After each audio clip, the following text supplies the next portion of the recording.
Month of June, I wanted to read 11, and my reread of the Twilight series took pretty much the whole month.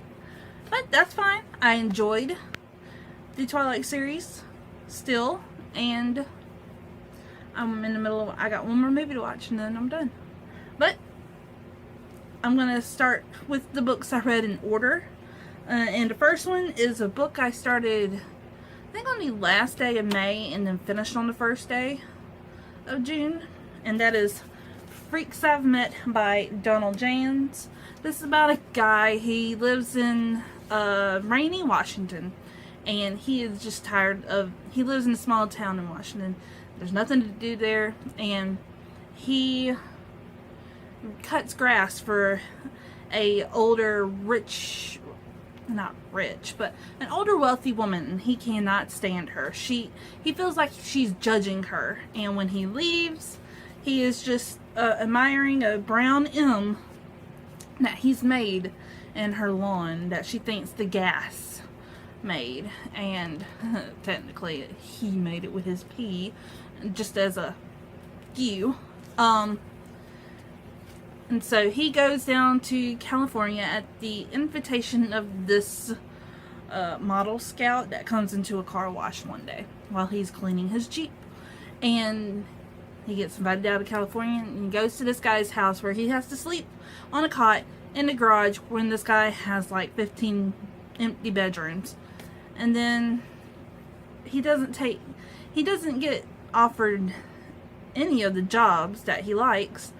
And then one day the model scout comes on to him, and he just leaves and says no thank you, and makes a life for him, tries to make a life for himself as a stockbroker, kind of like Leonardo DiCaprio in Wolf of Wall Street. This book reminded me so much of that movie without all the, well, I could say without all the cussing, but there was a lot of cussing in it. And without the drugs. And so I enjoyed it. And then I liked the ending. It was funny. It is hilarious. And he calls all the brokers freaks, like this freak and that freak. It's a term of endearment to him. And yeah. Another one I finally read is The Other People by c.j. Tudor. And I'm sorry for the glare. I have been wanting to read this since I found out about it. And then Kayla had it as the first book in her book club in February. I put it on waitlist at my library, and I just got it last month. Damn COVID. And damn my library for only ordering like 4 copies. But anyways, it's about this guy named, I think his name's Gabe. It's about this guy named Gabe. He's driving home from work one day on the M1, M5. It's your British motorway. The M1 something. And he's behind this rusted out car, and it's got a whole bunch of bumper stickers, and he looks into the window, and then he sees his daughter staring back at him. And he's like, wait a minute, that can't be my daughter. My daughter's home in my life. And then he pulls into a gas station, and he calls home, and then investigator picks up and says, there's been an accident. You need to come home. Your wife and child have been murdered. And he was like, no, my daughter can't be murdered. I just saw her. And so he spends the next couple of years looking for his daughter, and it's just all paranormal and beach and seashells and shadow men, and it was amazing. My second c.j. Tudor book that I've read, and she is just the best author. She has the best endings. What else did I write about? You really have to connect the dots while you're reading, and I think this was the second or third book that I've read in the past couple of weeks that involved the dark web. But yeah, I give this book 5 out of 5 stars. I want to read the C.J. Tudor's other book, The Hiding Place, which has a different title in the UK, The Taking of Sally Thorne. I think that's right. And yeah, C.J. Tudor is just one of my favorite authors. The Chalk Man, I'm still little chalk stick figures, or stick figures in general, make me think of that book. So yes, read this. And I think that's C.J. Tudor's thing, because on most of her international book covers, it's just stickmen, and I am here for it. Next read was the start of my Twilight series reread. I have not read this series since I was in high school. This book came out when I was a sophomore, and I read it and that was in 2006, the year I met my husband. And this got me my group of friends that I still talk to, and with all the hate that it's gotten over the years, I can understand why. I understand the hate. I know why. Some people hate certain things, but good God, the classrooms, the school scenes when Bella and Edward were a couple and he would wait for her outside of class, that just took me down memory lane, because my junior year in high school, when me and Casey first started dating, he would wait outside my classrooms for me. He would like run, book it up the stairs, down the hall, down the stairs, wherever I was, he would book it to my classroom and wait for me. And it just took me down memory lane, and I was blushing and giggling like a little freaking schoolgirl again, and I'm almost 30. But I'm pretty sure y'all all know what Twilight's about. Vampires, werewolves, you get the gist. Was Bella annoying? Fuck yes. Let me see my notes. I wrote notes. And I did a vlog, which I'm going to be editing and uploading, so I wanted to have it up before this so I didn't have to talk about it, but y'all probably see my, yeah. Let me just give y'all a couple of key points that I wrote down, and then y'all see my thoughts and reactions while I'm reading it in that vlog.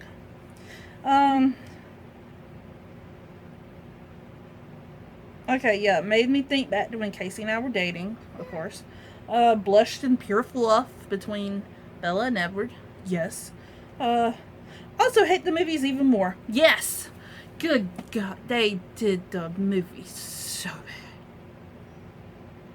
And I did have this as a 5 out of 5, and I took it down a star because of, it was just cringe. I was cringing the entire time. What's next? New Moon! So we're gonna go segue straight into New Moon, which used to be my least favorite, and now I find it as my favorite because of the complete thing I hated it for. Jacob. I loved how much time Bella spent with Jacob in this one. When I was in high school, I hated it because of the, first off, the months that she just sits and just is depressed. Like November, December, January, February, or October, November, December, January.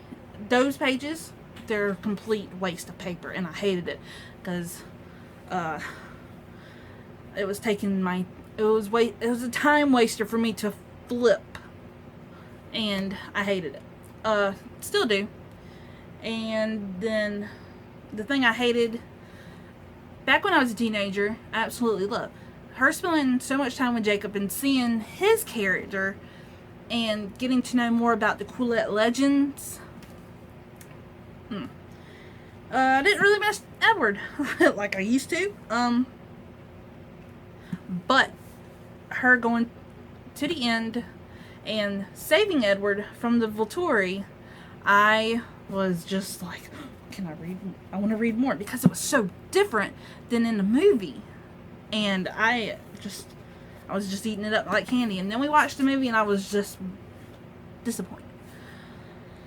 So this one I gave a 4 out of 5. It used to be like a, I think I did have it as a 4 out of 5 rated, and I just kept it the same. During my Twilight reread, I was reading out loud to my kids, and we read the last book in the Descendants series, Escape from the Island of the Lost, or I think this is the last book. I haven't really heard much of anything else that they're going to make another movie, which I doubt they're going to, because Carlos Cameron Boyce is no longer with us, and in my opinion, it ended great. Keep the kids suspensed. But this is about Uma and my favorite Disney villain, or one of my favorite Disney villain, Hades. I freaking love Hades. I'm cool.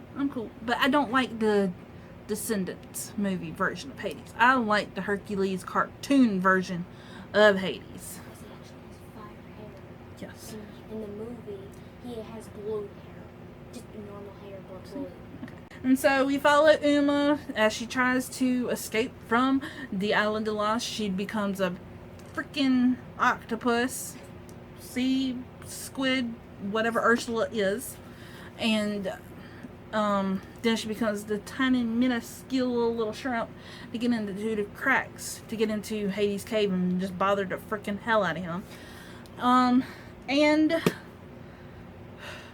Mal, Evie, and Jay have graduated from Aradon Prep, and they had their senior scavenger hunt, which I wish that my senior year we had a scavenger hunt, because I could have partaken in it.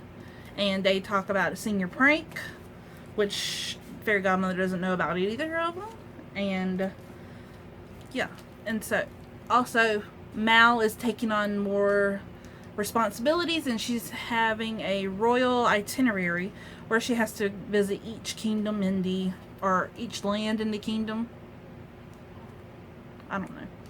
It's confusing. And she makes Island of the Lost one of her stops, since it's part of the country, kingdom, whatever. And she takes Evie, Jay, and Carlos with her to get more villain kids to sign up for Aradon, the Aradon exchange program. And she gets messed with by Uma once again. So I'm not going to say any more than that because it's a complete spoiler, but I enjoyed it. Even though I don't watch the movies, I knew what was going on. I think it ended off great with Uma being pissed at Hades. Question: how many of y'all have already watched Hamilton? I watched it 3 times already. I'm going to get the most out of my $7.55 a month. And I'm waiting on a good time for all of us to watch The Mandalorian. Yeah, I'm still waiting for that. I want to see Baby Yoda. Excuse me. Put on the... Pardon me. Okay, the next one's Eclipse. Yes, ma'am. Okay, so next book is Eclipse. And did Stephanie Meyer really need to put the word calculus so many times in this book? I mean, we know Bella's doing calculus. Did you have to repeat yourself for every single page? If so, that's why this book is fucking hella long. But we could have taken out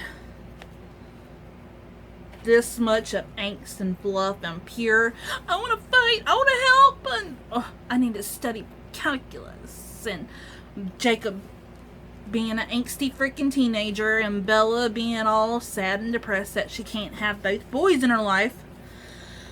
I'm pretty sure that if Bella and Edward and Jacob were normal freaking teenagers and not vampire, werewolf, and just the plain ordinary girl, I'm pretty sure that Bella would have found some way to become a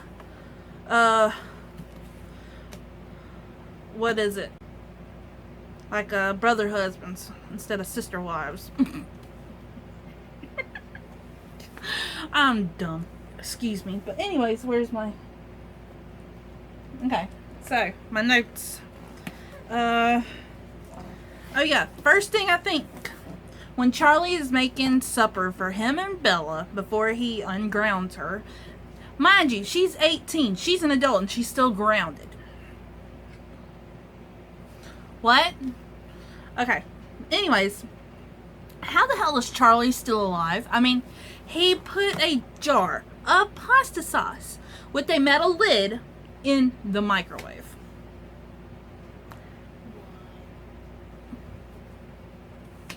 What? How are you still alive? How is your house still standing? How many microwaves have you actually gone through? And then the pasta.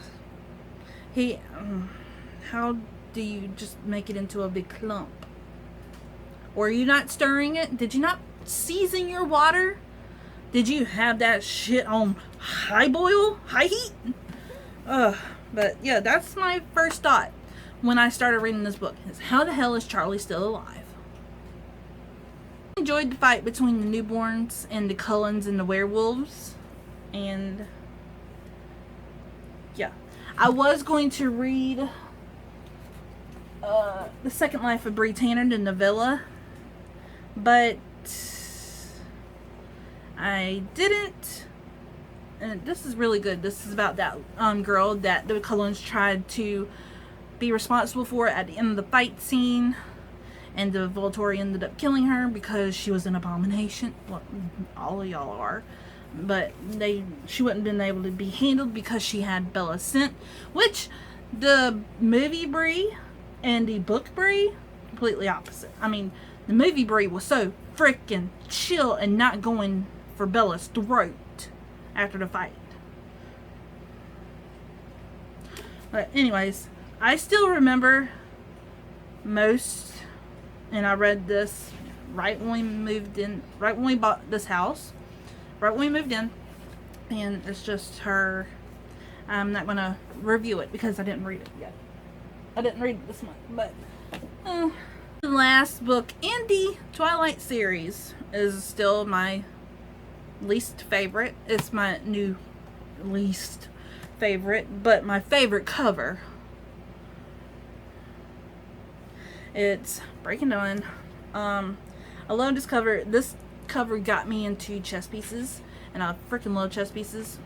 And yeah, it's a pawn signifying Bella's life as a human, and then her becoming a vampire and doing what she did in the field with the Volturi and all of the vampires and the witnesses. Makes her a fucking badass queen. But yeah. Okay, this used to be my second least favorite because of the point of view switch between Bella and Jacob. I freaking loved Jacob's point of view now, and yeah, I loved reading from his side. I think I read through his section the fastest because I was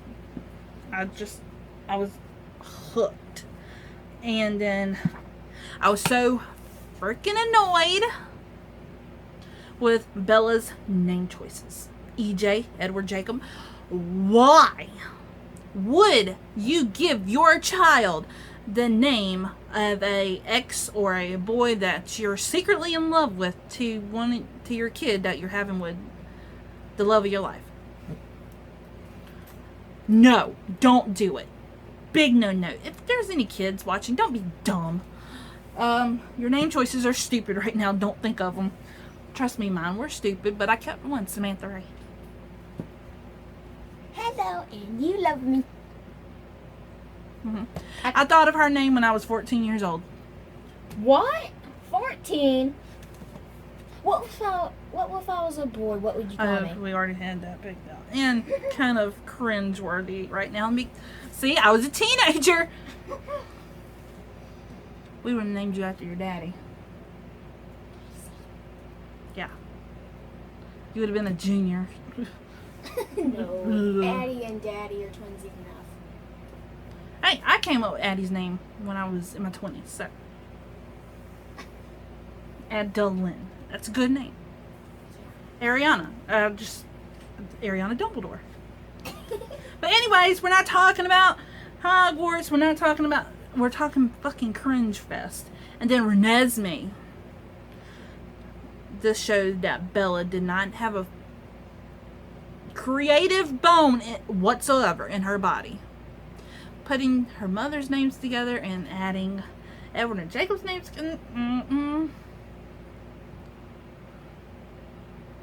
I mean, what would she would have, if she didn't think of Edward Jacob, Charlisle? Charlie? Okay, Charlie? Or Carly? Name your boy Carly after Charlie and Carlisle. Now my eyes hurt from that epic eye roll. Oh my God. I'm naming my son Carly after Carlisle and Charlie. Girl, if you send your child to school, do you know how much they're going to get picked on for that name? Children are brutal. Okay. And then, I don't know. I think it wasn't as cringe fest when I was reading this when I was pregnant with Sammy the first time.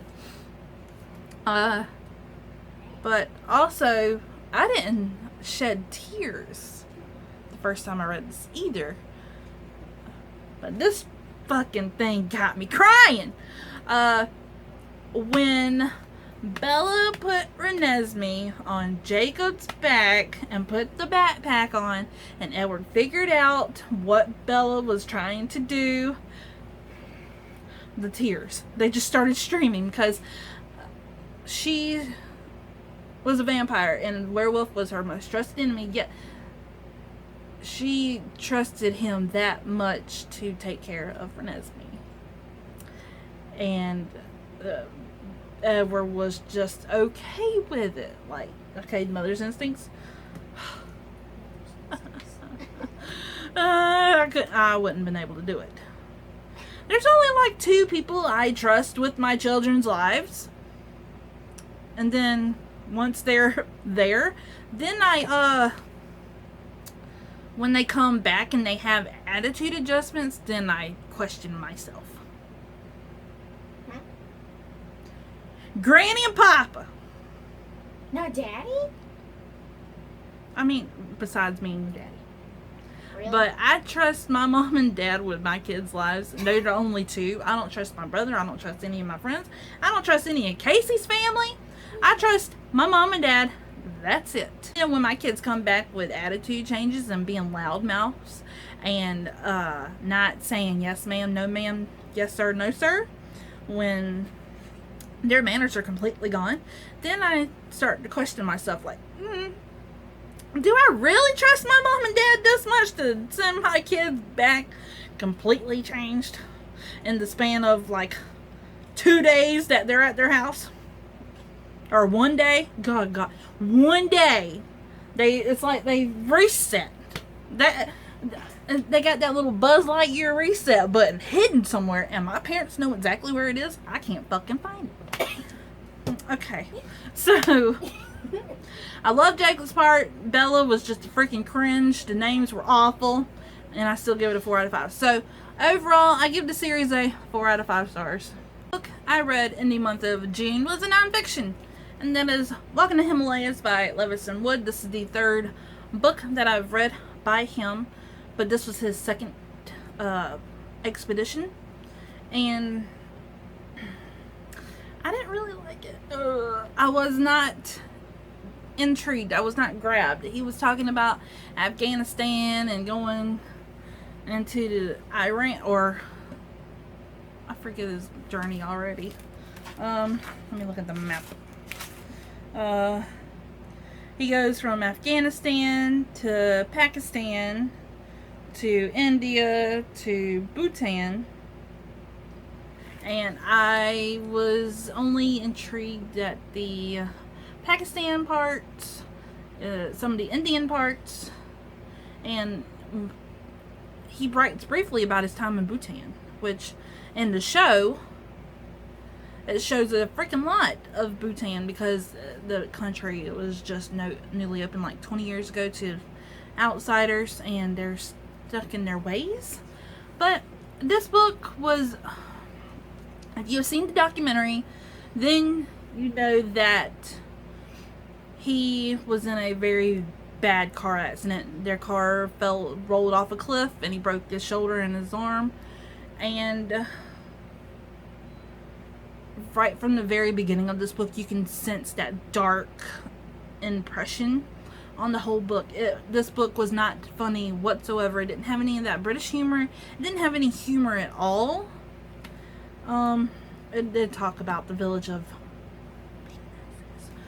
but male appendages, and yeah, it was just, I give it a 3. It wasn't very I loved the pictures, but it was just basically climbing mountains and dealing with nomads and walking across bridges, and yeah, it was just, if it wasn't a mountain, it was a lake, and if it wasn't a lake, then it was a mountain. You get the gist. And he meets the Dalai Lama, which I thought he would have wrote a little bit more about his meeting than he did with the Dalai Lama. I mean, he condensed it so much. It felt condensed. I don't really know how his meeting went, but in the documentary, it seems a whole lot more interesting than what he wrote. And so this was his second book. I really enjoyed Walking the Nile because I actually learned something.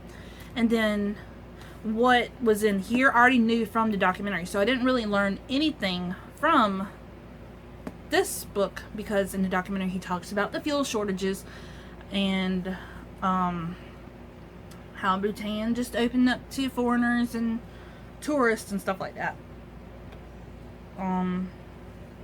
Yeah. So 3 out of 5.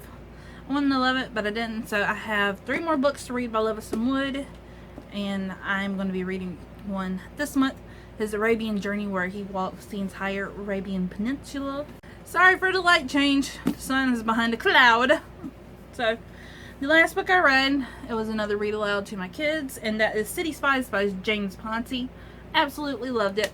I give it a 5 out of 5, and it's about 12, 13, 14-year-olds becoming spies. They are orphans and fosters and homeless kids. This guy named Mother, he goes around the world looking for his kids, and because his wife betrayed him and took the kids and ran, he cannot find them. So while he's looking for his kids, he's finding these riffraff kids, and we followed main character Brooklyn. That's her code name. We're sticking with Brooklyn because I don't remember her other name. Sarah? Is it Sarah? Yeah, Sarah.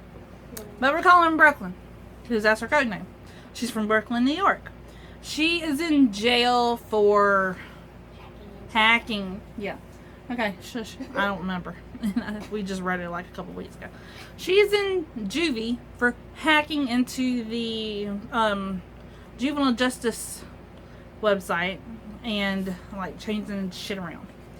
And so Mother comes in like, oh, I'm her new attorney, and has a fight with her public defender. And then as the public defender is leaving, Mother asks her, okay, hack into the attorney's thing and make me your attorney, because I'm not an attorney whatsoever. So she does that in like 3 seconds. And so he takes her to Scotland, where she meets the other kids who are automatically suspicious because they see her steal something, and she didn't really steal. It's what they want. It's what she wanted them to see, because she knew they were following her. Yeah, we learn about how they're entering this competition, kind of like a Elon Musk type thing, that this year's competition, he wants to make artificial rain to stop droughts and famine, stuff like that, and give people water that need water, like in Africa and Flint, Michigan. They still need clear water. So yeah, and they entered their farm, the weathers thing. Oh no, don't say it. I don't even know. And they entered to use as a cover to find who the purple thumb is. And it's just so good. They talk a lot about James Bond. I freaking love James Bond. And this is a great middle grade read for kids. It's just a great spy. My kids didn't have the urge once to learn how to hack things, so did you? I don't want to hack. Okay. I know what's bad. See, I'm a great mom. I know. GTA. We watched Daddy do GTA. And they play GTA, so. Well, Am I really a good mom for letting my kids play a violent video game and then telling them not to hack? No, we watched Daddy do it, but I only play GTA San Andreas on PlayStation 2. And you don't have to It's still violent. Okay, well, anyways. Only me. But, yeah. So, that is all the books I've read in the month of June. 9. And so far, it's July 10th, and I've only read 2 so far this month. If you like this video, please give it a thumbs up, hit that subscribe button, and I'll see you in my next video. Bye.